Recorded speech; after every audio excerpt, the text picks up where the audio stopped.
This is episode 12 of Magic and the Law of Attraction with Madam Pamita.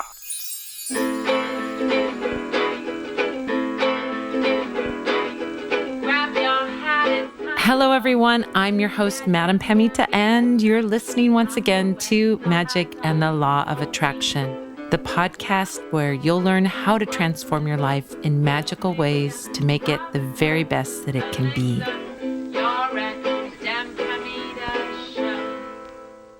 I'm so glad to be here recording another podcast episode for you. It makes me so happy to read your questions, connect with you, and share with you all that I know about spells, spiritualism, law of attraction, and all sorts of magical goodies.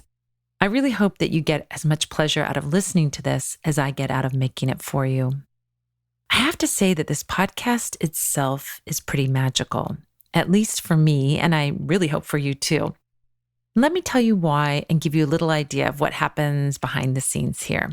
So before I make these episodes, I go through the questions that you guys have sent in, and then I plan the topic for each episode a few weeks in advance. Like, for example, right at this moment, I have the next 4 questions for the next 4 episodes already picked out. Then the next step is for me to write the episode, then I record it, send it off to my fabulous engineer producer, Gilles Navarre, and then about a week or so later, it comes out on iTunes. Now, what is so magical to me is more than once the topic that I planned out weeks in advance was exactly what I was working on in my personal magical practice. And today is one of those episodes. We're going to be diving into the topic of how to work magically on self-empowerment. And a lot of self-empowerment is about self-esteem, but self-empowerment encompasses a lot more than that.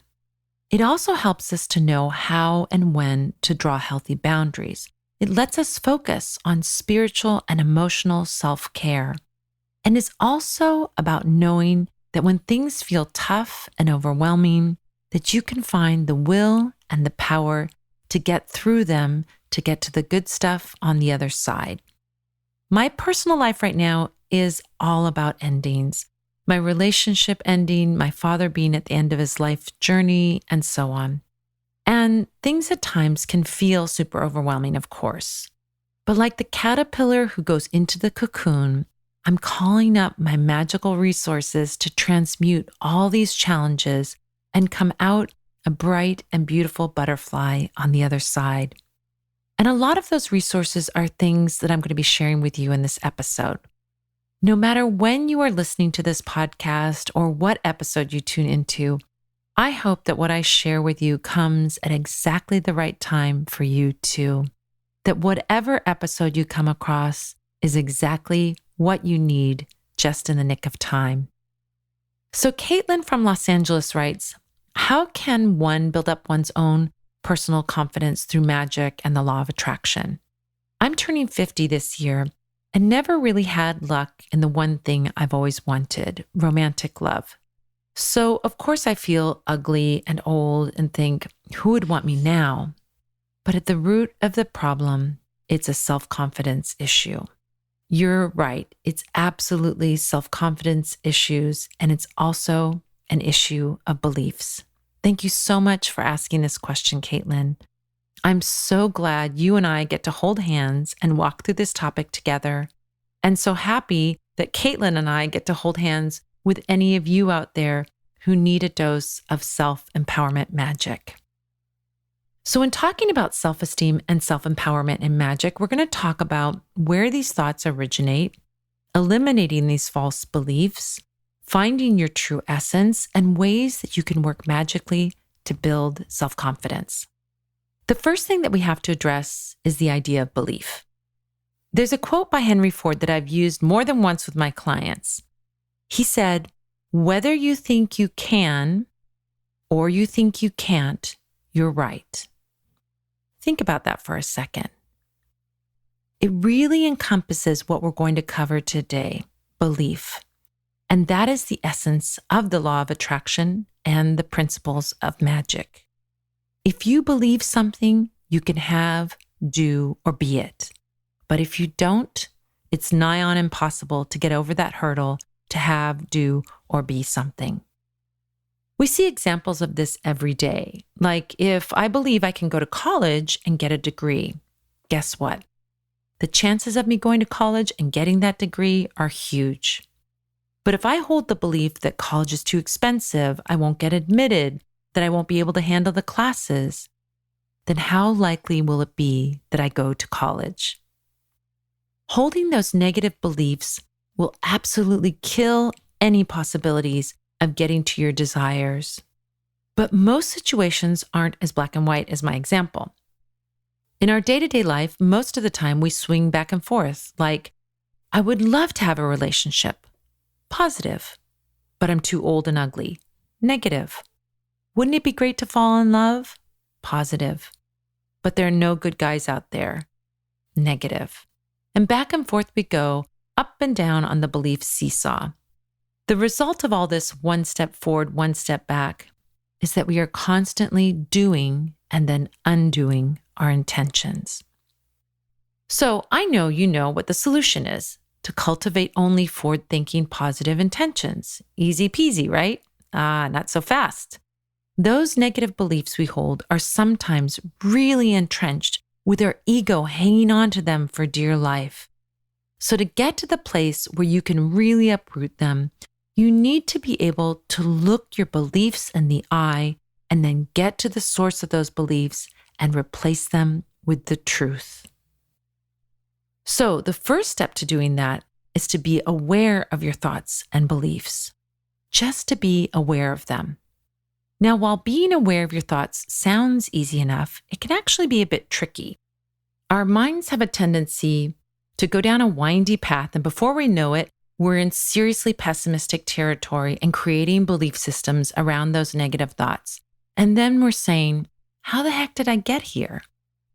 So the first place to start is with your words. Pay attention to the words that you say about the topic at hand. So for example, if you want a relationship, but are telling your friends, ugh, there are no good women out there, or I'll never find a partner, then you better wake up. Those words are spells. Ask yourself, what kind of spell am I casting over this topic? And then ask yourself if those words are based on completely objective reality, or are they opinions? Break it down. If I say there are no good women or men out there, think about it. Have you met all 3.5 billion females or males in this world? Really? You have? Well, good, because then you can say that there are no good women or men out there. But if you haven't, then you know what? That belief that you are holding on to so dearly is based on incomplete and erroneous information. So first look at what you are saying and then determine if it's an objective fact or if it's something that you're projecting. Once you've done that, then the next step is to consciously choose to say things that are spells for what you want instead of spells working against what you want. Meaning, say the words of the reality that you would like to have. That doesn't mean making up something. If you don't have a boyfriend and you want a boyfriend, you can't go around saying, I have a boyfriend. First of all, it's a lie. Your feelings around it won't match the words that come out of your mouth. And most importantly, your friends will think you are hallucinating.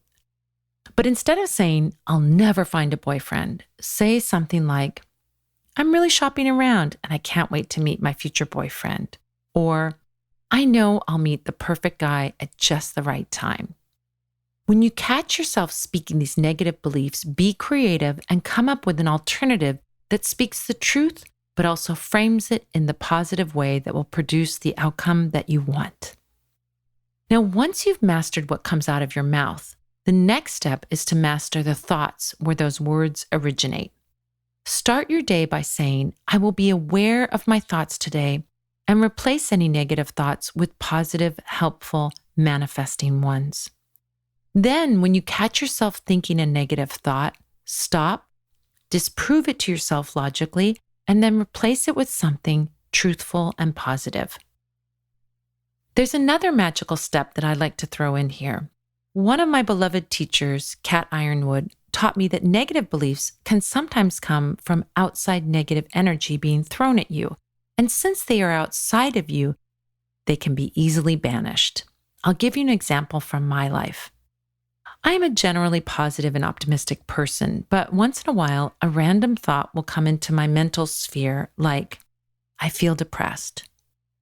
I intuitively know that this is not me and is definitely not something wanted by me. So I imagine that thought or feeling as an outside entity, a little imp or an annoying bad spirit of some kind whispering that thought into my ear. And I know I have more power than that imp. So as soon as I hear that stray negativity whispered in my ear, I will mentally say very forcefully, "Be gone," or "Away with you," mentally casting away that pesky spirit like a mosquito. And you know what? It works. That negativity flies away. And that can work for you too with any belief that you know is not helpful and not coming from your highest self. I can tell you with absolute certainty that not one of these negative beliefs originates from within you. Your soul's truth is never "you're old and ugly" or "no one will ever fall in love with you." The universe loves you and adores you and sees you as perfect. Any belief other than that is a lie. The universe is also benevolent and wants to give you everything that you want, but you can't hold on to a negative belief and expect to receive the thing that you're believing you can't have. All negative beliefs come from outside of you. However, you might take them in and give them a warm cup of cocoa and a fluffy white robe, and the next thing you know, they decide to settle in and stay. You have to realize that you're giving a cozy, warm bed to these beliefs. Propaganda that originated out there in the world. And most of the negative beliefs we hold are things that we are brainwashed into so that someone can control us. That's what brainwashing is, being constantly bombarded with lies, so much so that we believe that the lies are the truth. It happens to us all day, every day. First of all, with advertising. Some researchers have said that we are exposed to up to 5,000 pieces of marketing a day. That's not only ads on TV, billboards, and bus benches, but in your email, the logos that you see on people's clothing, in your Google searches, in your apps, and in front of the YouTube videos you watch. And that's one of the reasons I have opted out of having ads on my YouTube videos. I mean, enough already with the brainwashing. Think about it. The only reason for being for ads are to make you feel insecure enough about yourself and your life that you will seek out and buy whatever the advertiser is selling. Cosmetic companies need to sell face creams. Okay, so we're going to tell women wrinkles are ugly, but here's the solution: buy our product. And so what is the result? We're all paranoid about wrinkles. Now, if you choose to buy a moisturizer, that's fine, but at least be conscious why you are buying it and that it is because you are being programmed to do it. And it's not only advertisers who are brainwashing us. Society does it too, in a big way, in a huge way. Racism, sexism, homophobia, xenophobia, you name it. Our society loves to reward those who feed into the system and punish and feed off of those who do not.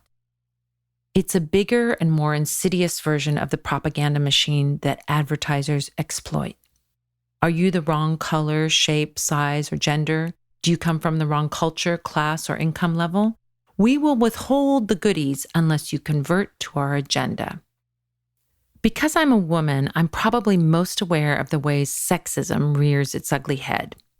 The fact that we place more value on a woman's looks than on her accomplishments, how strong she is, how kind she is, how smart or talented she is. This is just one tiny example of this. And the difficult thing about this is almost everyone around you in the culture will support the lie. We have the belief as women that if we are not in a relationship, that we are defective, that we were not found acceptable or worthy. When I say this out loud, it feels to me like I'm saying, the emperor has no clothes. Question your belief systems and then see yourself as your best friend sees you. Instead of buying the lie that I don't have a relationship or prosperity or success because I'm not good enough, how about looking at the truth? That you are lovable, that you are exactly perfect as you are, that you are worthy of having love, prosperity, and success if you are open to them, believe in them, and then follow that up with action that supports that outcome. Finally, we can be brainwashed by the people who are closest to us. Because of their own feelings of low self-worth, sometimes parents, spouses, siblings, teachers, coaches, and friends will criticize us, and those criticisms can turn into beliefs. This is especially true for us in our childhood when we don't have the tools or the awareness to see through those lies, but it can happen to us at any age. So when a teacher says you're lazy, or a parent abandons us and we feel unlovable as a result, or kids in the playground gang up to reject us, we may hold on to those criticisms, harboring them and confirming and reconfirming them to ourselves over and over. So look to the root of some of your self-esteem in the people that you surround yourself with now or who surrounded you in your childhood. Look to what they said or say and see if you can't see the source of some programming that needs uprooting.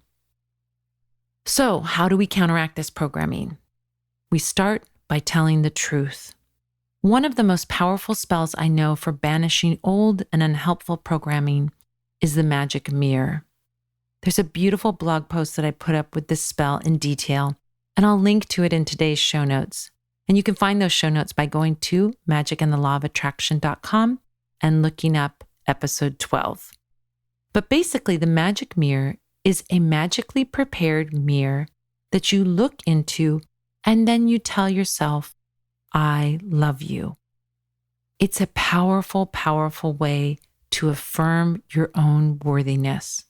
And when we feel worthy, we give ourselves the gift of being able to believe that we can achieve. Another great way to counteract the lies is to fake it till you make it. I have a really gorgeous spell to help you activate your empowerment in this way.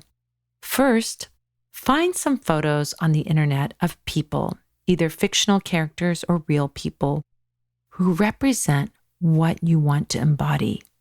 Your heroes, your icons, who it is that you want to be when you grow up. Print out those photos and place them on your wall. As you place each one on the wall, say the thing that you wish to take on out loud, like, I wish to be as successful as Oprah, or I wish to be as desirable as Cleopatra. Now, the point of this is not to put them up there and compare yourself to the other person and think, I'm hopeless, I'll never be Oprah. It's to put them up there as inspiration. On the wall above the desk where I'm recording this right now, I have a bunch of pictures of queens and witches and paintings of medieval ladies with adoring knights at their sides. The queens in particular are so inspirational to me. And actually, the photos aren't of real queens. They're of actresses playing queens in movies because, honestly, they look more queenly and powerful than real queens. When I'm feeling disempowered, I look to one of these images and then I try to channel the energy of that actress playing a queen. I ask myself, how would she hold herself? And then I hold myself that way too. Sitting up straight, feeling powerful, feeling strong, feeling queenly. And if I can fake being a queen, guess what? It will be easier to actually hold myself in an empowered way in the outside world. You can try this with any intention. Find images that connect with the essence of what you want to embody. Speak the intention and place them on a wall where you will see them and be reminded of the truth of who you really are. I'm going to give you one last magical way to seal the deal on your empowerment. Empowerment candle spells. Remember when we talked about the magic of color back in episode 2? Purple is the color of power and is the perfect candle color to work with when you want to create a spell to enhance your own empowerment. You can choose any purple candle that you wish. For example, you can use a purple figural candle of a man or woman and have it represent you. Inscribe your name on it, Dress it with Queen Elizabeth oil if you're a woman, or John the Conqueror oil if you're a man. Then sprinkle it with Master of the Woods herb. And as you light the candle, speak your intention of feeling confident and empowered. Or alternatively, you could dress a purple skull candle with power oil and sprinkle angelica root powder on it and around it with the intention of changing your own thoughts to empowered thinking. You can inscribe the new empowered beliefs that you would like to hold all over the skull. I am lovable, I am prosperous, etc., etc. Of course, you can keep it simple too and just use a purple taper and dress it with Crucible of Courage oil and light it with the intention of giving yourself courage and empowerment. If you want to see an empowerment candle spell in action, I have a great empowerment and courage spell up on YouTube that combines a purple figural candle and some tiny tapers. So I'll put the link to that and to all the ingredients I mentioned in these candle spells up in the show notes, and you can check it out. So I hope that this episode gave you some ideas on how to enhance your own empowerment, belief in yourself, and your ability to attract in the love that you want, Caitlin. If you, person out there listening, also have a question about spells, hoodoo, law of attraction, divination, and any other magical or spiritual topic, you can go to magicandthelawofattraction.com and submit your questions there. I love taking the time to go through the questions you ask, learning what you are interested in, and if your question gets chosen for a future episode, you get a gift certificate to my online store, Madame Pamita's Parlor of Wonders, an esoteric emporium, spiritual apothecary, and repository of arcane wisdom. The Parlor of Wonders is your one-stop online shop for magical supplies, tarot readings, spell kits, and a ton of free magical instruction. The ingredients for every spell recipe that we mention on Magic and the Law of Attraction are available at parlorofwonders.com. So I would love it if you would stop by the old parlor and see all the goodies that I have up online for you. And if you're interested in making your own magic, then please subscribe to the Spell a Week newsletter and get a free copy of my gorgeously illustrated ebook, 7 Secrets to Supercharge Your Spellwork. In it, I teach you the ways to give more power to your spells and see the strongest and fastest results. Just go to 7secretsebook.com and get your free copy today. Thank you again to all you fabulous folks who have subscribed to and shared this podcast with your friends. And an extra big dose of love to those of you who have left reviews on iTunes. Thanks to all of you, we are in the charts on iTunes. That's a huge deal, and it really helps people find the show and discover all this magical goodness. And I want to give a special super deluxe limited edition thank you to this week's fabulous listeners who have left some awesome reviews. You're a small but mighty crew this week. Thank you to Brew Crew 9 who said, I adore the format, the subject matter, and your charming delivery. Thank you so much, Brew Crew. And every week we run a contest to pick our favorite written review from the week and give that person a free 30-minute tarot reading with me. This week we only had 2 reviews. Oh my gosh, you got to get in on this, people. So our winner for this week is Steph R1212, who said, the highlight of my week is listening to this podcast. Wow, that is some very big kudos. Thank you so much for your beautiful review, Steph R. Please send me an email so we can send you your gift certificate for a 30-minute reading. Hey, you person out there who has not put up a review on iTunes, do you want a free 30-minute tarot reading too? You could. This week, it would have been a good one. There was only 2 other people you were competing with, but who knows? Next week, you might be the only one, or you might be one of 100. Who knows?